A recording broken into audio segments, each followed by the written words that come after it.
आपका जन्म कहाँ हुआ आपके हाथ में नहीं था, नहीं तो हर कोई अंबानी के घर पैदा होना चाहता है ना। अब हम कहाँ जन्मे तो हमारे हाथ में नहीं है, लेकिन जहाँ हम हैं और जो परवरिश हमें मिली, तुम सब लकी हो बेटा। मैं नहीं जानती तुम्हारे पिताजी क्या करते हैं, तुम्हारे घर में कितने रुपए आते हैं, लेकिन मैं 100% श्योर हूँ तुम सब लकी हो। किस मामले में? तुम सबका पेट भरा हुआ है, तन पे कपड़े हैं, और तुम ऐसे घर में रहते हो जिसमें कि छत है, चाहे किराए का ही सही। बहुत सारे लोगों से बहुत बेहतर पोजीशन पे हो।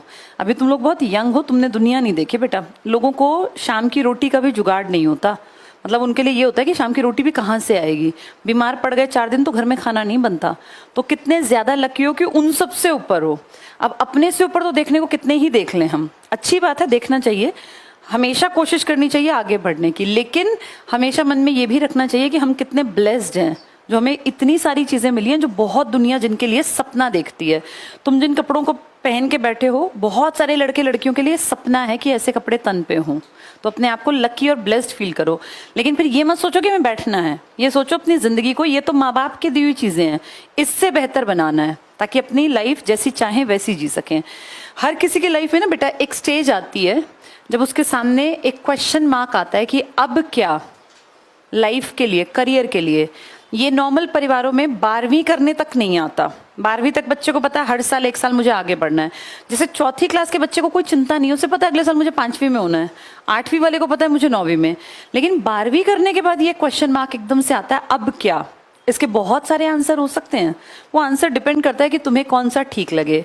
मेरी नज़र में इसके 3-4 आंसर हैं जो नॉर्मली एवरेज परिवार के सामने, बच्चे के सामने आते हैं। पहला आंसर, मैं क्यों ना कॉलेज ज्वाइन कर लूँ, कुछ बढ़िया सा कोर्स जो मन में आए वो कर लूँ। एक आंसर ये हो सकता है, बहुत लोग ऐसा करते भी हैं।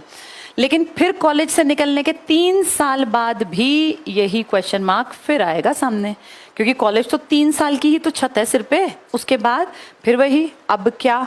उस अब क्या का आंसर कुछ लोग और आगे ले जाते हैं, पीजी कर लूँ, पोस्ट ग्रेजुएशन 2 साल की, लेकिन फिर वही क्वेश्चन मार्क अब क्या।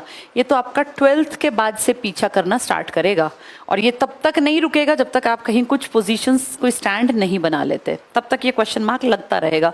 कितनी डिग्रियां बढ़ाते जाओ, 2 साल 3 साल बाद तो फिर क्वेश्चन मार्क आ जाता है ना। तो इसका आंसर हमें खुद से ढूंढना पड़ेगा। दूसरा इसका तरीका है, इसका तो बेटा कोई आंसर निकला नहीं। दूसरा तरीका है, भैया घर की हालत बहुत खस्ता है, बहुत खराब है, पिताजी नहीं कमाते हैं, भगवान ना करे घर में कोई बीमारी भी है, बहुत पैसा खर्च होता है, पैसे नहीं है। तो ठीक है, अब क्योंकि घर में कुछ भी नहीं है तो भैया जॉब पकड़ो, कोई भी प्राइवेट जॉब कर लो, 10,000 12,000 मिलेंगे, इससे ज्यादा 50,000 कोई नहीं देगा, क्योंकि तुम अभी क्वालिफाइड नहीं हो, स्किल्ड नहीं हो। ये भी करनी पड़ती है बेटा, समय का कुछ नहीं पता। बहुत लोगों को 12वीं करते करते ही प्राइवेट जॉब, क्योंकि पिताजी गुजर गए, कोई साधन था नहीं, तो क्या करें, उस कंडीशन में काम करना पड़ जाता है। तीसरा ऑप्शन है, 12th करने के बाद हम गवर्नमेंट जॉब की तैयारी कर लें। ये तैयारी करना, जैसे लिखना बड़ा आसान है, उतना आसान है नहीं। इसकी तैयारी का मतलब है अपने आप को मेंटली तैयार करना कि भैया अब अपनी लाइफ के हम 1 से 2 साल लगाएंगे, पूरे जी जान झोंक देंगे इस काम में। ये राह चलते मिलने वाली चीज नहीं है, ये तुक्के से मिलने वाली चीज भी नहीं है। ये मेहनत की डिमांड करेगी बेटा, मतलब लगातार पेशेंस के साथ पढ़ते जाना, पढ़ते जाना, पढ़ते जाना। इनमें से कोई एक काम तुम कर सकते हो। एक ऑप्शन और भी होता है, लेकिन वो सबके लिए नहीं होता। हम बिजनेस कर लेंगे। जिसके पिताजी के 4 शोरूम हैं, उनके लड़के ने 12वीं कर ली, पढ़ने में इंटरेस्ट नहीं है, तो पिताजी क्या करेंगे, बेटा 3 शोरूम मैं देख लूंगा, एक पे तू बैठना, काम ही तो सीखना है, नीचे नौकर चाकर हैं। ठीक है भैया, एक बना बनाया शोरूम हो गया। अब वो बिजनेस करने लग गया लड़का। वो कहे नहीं मुझे पहले कॉलेज करना, तो कॉलेज कर ले, 3 साल बाद आके भी तो तूने शोरूम पे ही बैठना है। पर बेटा इसके लिए तो पीछे पिताजी ने सीढ़ी तैयार करके दे रखी है, इसको तो सिर्फ कदम रखने हैं। ऐसा नॉर्मल परिवार में तो नहीं होता ना। तुम में से किसी के पिताजी के 4 शोरूम नहीं है कि एक मर्सिडीज का शोरूम खोल दिया, एक BMW का, एक ऑडी का, भैया कोई लड़का कुछ संभालो। ऐसा कहाँ होता है नॉर्मल परिवारों में, या 4 बड़े बड़े मॉल खोल के बैठ गए, ऐसा नहीं होता। इसके चांसेस हम आम लोगों के परिवारों में, मैं प्रैक्टिकल बात करूंगी बेटा, इम्प्रैक्टिकल बात मैं, मुझे नहीं लगता, मैं अपने बेटे से भी नहीं करूंगी, ना मैं अपने भाई से करती, इसलिए तुमसे भी नहीं करूंगी। ये इक्के दुक्के के साथ हो सकता है, ये आम परिवार में पॉसिबल नहीं होता। हमने तो अपने पिताजी को भी देखा, अपनी जगह खुद तैयार की। फिर मैं अपनी बात करूं, हमने भी अपनी जगह तैयार की। तो सबको अपनी जगह बनानी पड़ती है बेटा आम परिवार में। बने बनाए बिजनेस, अब अम्बानी जैसे हैं जिनके बिजनेस उनके बच्चों को मिल गए, लेकिन अम्बानी ने तो मेहनत की ना। उसको भी एक बिजनेस बना बनाया धीरू भाई का मिला था, उसने काम किया और ग्रोथ कर ली। पर तुम आम परिवार, हम आम परिवार, हमारे पास ये ऑप्शन ना बराबर होता है कि भैया हमारे कोई 10-20 दुकानें चलती हैं और इस तरह का नहीं होता। हमें इनमें से एक टारगेट बनाना है। अगर बिल्कुल ही भूखे मर रहे हैं कि क्या करें, कुछ भी नहीं है, तो बेटा फिर ये है, 12वीं की अपना और पकड़ ली नौकरी। 10,000 सही, कम से कम पेट तो भरेगा। भूखे पेट तो भजन भी नहीं होता, और तो पढ़ाई तो कैसे होगी। ये उनके लिए जिनकी बहुत ही ज्यादा खराब हालत है, कुछ भी नहीं है घर में, तो तुरंत अपनी नौकरी करो, पेट भरो, बाकियों को पढ़ा दो। लेकिन जिनका कामकाज ठीक ठाक है, अच्छा इसका क्वेश्चन मार्क तो रुका ही नहीं। ये तो हाईली क्वालिफाइड लोगों के सामने भी क्वेश्चन मार्क होता है। कई लोग ऐसे भी हैं जो पीएचडी करके भी क्वेश्चन मार्क पे खड़े रहते हैं कि भैया अब क्या करें, इतना पढ़ लिया, अब कहाँ जाएं। इसका आंसर नहीं है क्लियर, हो भी सकता है नहीं भी। ये तब करनी चाहिए जब बिल्कुल ही क्या करे, बिल्कुल ही जीरो पे है, भैया पेट नहीं भरता। ये चांस की बात है, आपका लक है, आप कहाँ पैदा हुए, ये आपकी मेहनत है, सिर्फ और सिर्फ आपकी मेहनत। इसमें माँ बाप का या किसी और का बेटा सिर्फ इतना रोल है कि तुम्हें घर में रहने की जगह दे दें, बस। पढ़ना तुम्हें ही पड़ेगा, दिन रात की मेहनत तुम्हारी है। मैं पर्सनली ये सजेस्ट करूंगी, एक आम परिवार जिसके पास बहुत पैसा नहीं है, जो बिल्कुल भूखा भी नहीं मर रहा है, ठीक ठाक सी कंडीशन है, तुम्हारे घर वाले अगर तुम्हें अगले 2 साल 3 साल तक खाना और कपड़े मुहैया करा सकते हो, तो फिर अपना जम के मेहनत करके इसकी तैयारी कर लो। ये ज्यादा बढ़िया इसलिए है क्योंकि एक तो इसकी लागत बहुत ज्यादा नहीं है। इसकी लागत बहुत ज्यादा होती है। बिजनेस खड़ा करने के लिए ही बेटा 50 लाख 60 लाख रुपए चाहिए एक छोटे से बिजनेस में, बड़ा चाहिए तो फिर करोड़ों चाहिए, कहाँ से आएंगे वो। ये जो चीज़ है ना, ये थोड़ी डिमांड करती है, पैसा ज़्यादा नहीं लगेगा, लेकिन तुम्हारा समय और तुम्हारी मेहनत खाएगा। अब अगर अपना समय और मेहनत दे सकते हो, जो कहीं से खरीद के भी नहीं लानी, मेहनत तो तुम्हें करनी है ना, और समय भी तुम्हें देना है, तो ये बेस्ट है बेटा। ये मेरा पर्सनल सजेशन है। तुम्हें ये सब बातें इसलिए बता रही हूँ क्योंकि मैंने खुद ये रास्ते पहले तुम्हारी एज में देखे हैं। मेरे सामने भी तो यही ऑप्शन था। मैंने खुद क्या किया, आफ्टर 12th ये क्वेश्चन मार्क मेरे सामने भी था। तब मेरी उम्र थी 17 साढ़े 17 साल। मैंने उस टाइम पर ETE किया बेटा, एलिमेंट्री टीचर्स एजुकेशन, डिप्लोमा था एजुकेशन में 2 साल का। मेरी उम्र 20 साल के आसपास आ गई, मुझे नौकरी मिल गई। मैं 20 साल प्लस की थी जब मुझे सरकार से पहली तनख्वाह मिली थी। आज से 21 साल पहले मेरी सैलरी थी बेटा 5000 रुपीज़। तो लगेगा ये भी क्या तनख्वाह थी। तब बेटा गोल्ड की कीमत थी 4,500 रुपये तोला। आज गोल्ड की कीमत है 60,000 रुपये तोला। पता है तुम लोगों को, अब 70 हो गई है। अच्छा मैंने तो कई दिन पहले देखी। जितनी भी है बेटा, ये तुम्हें क्यों बता रही हूँ, महंगाई कैसे बढ़ी। जब मेरी सैलरी 5,000 थी तब 1 तोला सोना इससे कम आता था। अब टीचर्स की सैलरी भी उतनी बढ़ गई। अभी कल परसों 2-3 दिन पहले मेरी एक फ्रेंड आई हुई थी, वो मेरे बाद उसकी ज्वाइनिंग थी, तो मैंने पूछा भाई सैलरी, तो उसने कहा 1 लाख प्लस हो गई। अब मैंने तो खैर जॉब छोड़ दी 2015 में, 12 साल नौकरी करके फिर मैंने छोड़ दी। तो ये 5,000 सैलरी थी बेटा। जब मुझे सबसे पहली सैलरी मिली तो 5,000, तब मेरी उम्र 20 साल की थी, तब बहुत थे 5,000।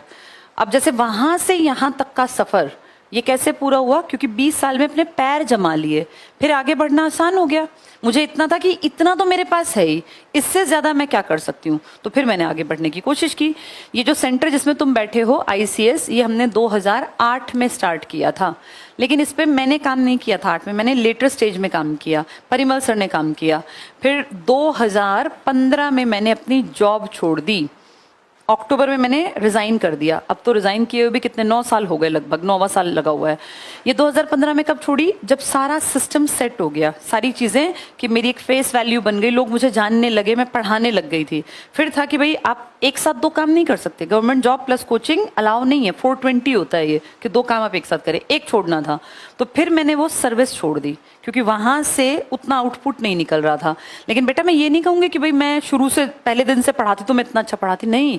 ये जो कॉन्फिडेंस आया ना कि मैं कर सकती हूँ, ये इसलिए आया क्योंकि मैंने खुद पहले यंग एज में नौकरी हासिल कर ली थी।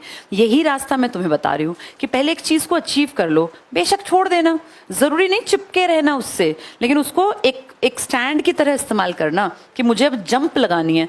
तुम हवा में लटक रहे हो तो जंप कैसे मारोगे बेटा? जंप तेज कब लगती है? जब हम धरती पे प्रेशर तेज लगाएं तभी आगे कूद पाते हैं ना। तो ये हमारे लिए प्लेटफॉर्म का काम करती है एक नौकरी। एक प्लेटफॉर्म है, तुमने उस पर पैर जमा रखे हैं, तुम्हारा हद से हद क्या होगा? अगला पेपर पास नहीं होगा ना हो, हमारे पास इतने रुपए तो आते ही हैं।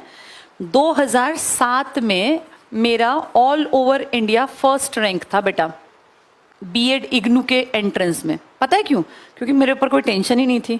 मेरा नहीं होता मुझे कोई फर्क नहीं पड़ता, मैं तो नौकरी से सैलरी ले रही थी, मुझे खुद भी नहीं पता था कि उसमें मेरा फर्स्ट रैंक आएगा। ऑल टाइम हाईएस्ट मार्क्स आए थे। मैंने बहुत तैयारी नहीं की, लेकिन वो जो कॉन्फिडेंस था ना कि मेरे पास नौकरी है, मैं ऑलरेडी टीचर हूँ, मैं तो अपनी डिग्री बढ़ाने के लिए पढ़ रही थी कि बढ़ जाएगी मेरी डिग्री, मुझे आगे फायदा होगा, तो उसमें मेरे ऊपर टेंशन नहीं थी, इसीलिए मेरा फर्स्ट रैंक आया। अगर मैं सोचती कि यार मुझे इसके लिए बस जीना है मरना, वो प्रेशर में शायद मैं काम भी ना कर पाती बेटा। इसलिए मैं तुम्हें कह रही हूँ, जब एज कम होती है ना तो दिमाग पर प्रेशर कम होता है। तुम लोग लकी हो, अभी तुम लोग यंग हो। किसी 27 साल 28 साल के लड़के या किसी लेडी से पूछना जिसकी उम्र 28-30 साल हो, उनके ऊपर कितना प्रेशर है। तुम सब फ्री हो भी मेंटली। मेरी ये बात तुम्हें आज से 10 साल बाद समझ में आएगी। एज एक ताकत होती है, जितनी कम एज होगी ना उतना आप ज्यादा बेहतर कर पाओगे। पढ़ाई लिखाई में आगे बढ़ना आसान होता है यंग एज में। 28 साल में दिमाग पे इतना प्रेशर होगा कि तुम चाह के भी नहीं पढ़ पाओगे बेटा। रिस्पॉन्सिबिलिटी तुम्हें पैरों में ना बेड़ियां डाल देती हैं। अभी तुम आजाद हो, पढ़ लिख लो, कहीं कुछ जिंदगी में अचीव कर लो, फिर अगली स्टेज पे चले जाना, फिर उससे अगली पे। ये आसमान है, कोई कितना ही उड़ सकता है, कितनी ऊंची उड़ान भर सकता है, पर एक जैसे परिंदा बहुत ऊपर क्यों नहीं जाता भाई? ऊपर कोई स्टैंड, बीच में एक जगह उसको रुकना पड़ता है ना। ऐसे ही हम लोग हैं। एकदम से मत सोचो कि हम अंबानी बन जाएंगे। जहां जाना है ना उसको हमेशा अपने दिमाग में रखो, लेकिन वहां तक जाने के छोटे छोटे अपने पड़ाव बना लो कि हम पहले यहाँ होंगे, फिर यहाँ होंगे, फिर यहाँ, फिर वहां तक पहुंच जाओगे। ठीक है? अगर मैं वेरी फर्स्ट डे सोचती कि मैं ऐसे बबीता त्यागी बन के ऐसे फेमस हो जाऊंगी, मैं ये कर लूंगा, तो कुछ भी नहीं हो पाता बेटा। मैंने कभी सोचा ही नहीं। सबसे पहले सोचा मेरे पैर कैसे जमे। 12वीं करते मुझे नौकरी चाहिए, नौकरी ली, फिर धीरे धीरे करके पढ़ती गई, आगे बढ़ती गई। अगर नौकरी ना होती तो मैं कुछ भी ना कर पाती। मुझे ऐसा लगता है एक आम परिवार में पहले अपना स्टैंड बना लो। हाँ, पीछे बैक स्ट्रांग हो तो कुछ भी कर लेना, वो तुम्हारी मर्जी है बेटा। तुम्हारा लक है कि तुम्हें क्या कुछ मिला है। और कभी भी अपने माँ बाप को दोष मत दिया करो कि हम गरीब हैं, आपने कुछ नहीं किया, हमें अच्छी स्कूलिंग नहीं कराई। वो जितना करा सकते थे ना, मैं नहीं जानती तुम्हारे माँ बाप को, लेकिन मैं जानती हूँ उन्होंने बेस्ट किया होगा। चाहे तुम्हें गली के नुक्कड़ के स्कूल में पढ़ाया, अपनी औकात से ज्यादा फीस भर के पढ़ाया होगा बेटा। कोई माँ बाप नहीं है इस धरती पर जो सोचे कि मेरे पास 1000 रुपए हैं और इस बच्चे के ऊपर 1 रुपया खर्च ना करूं। ऐसे नहीं होते माँ बाप। 1000 रुपए है ना तो तुम्हारे ऊपर 900 से ऊपर रुपए लगा देंगे, अपने लिए चाहे 100 भी ना बचाएं। ये सब पेरेंट्स की एक होती है कि भैया उनका एक पेरेंट्स के अंदर ये फीलिंग होती है। तो जहां हो जैसे हो, ये तुम्हारे कर्म थे पिछले। अगर तुम्हें जैसा घर मिला है ना, ये तुम्हारे अपने कर्म थे। अब इसको सुधारना है तो मेहनत करो। अपनी जिंदगी में आज से 10 साल बाद, 15 साल बाद किसी को दोषी मत ठहराना। जैसी जिंदगी तुम बनाओगे ना वैसी बनेगी, और वो अब समय है जिंदगी बनाने का। अब टाइम पास करोगे, 10 साल बाद रोगे कि हमारे माँ बाप ने हमें पढ़ाया लिखाया नहीं, हमें अंग्रेजी के स्कूल में नहीं पढ़ा, तो बेटा बेवकूफी है और कौन सुनने आएगा। अब अपनी जिंदगी का किस्मत लिखने का समय है ये। 12वीं कर गए तुम लोग,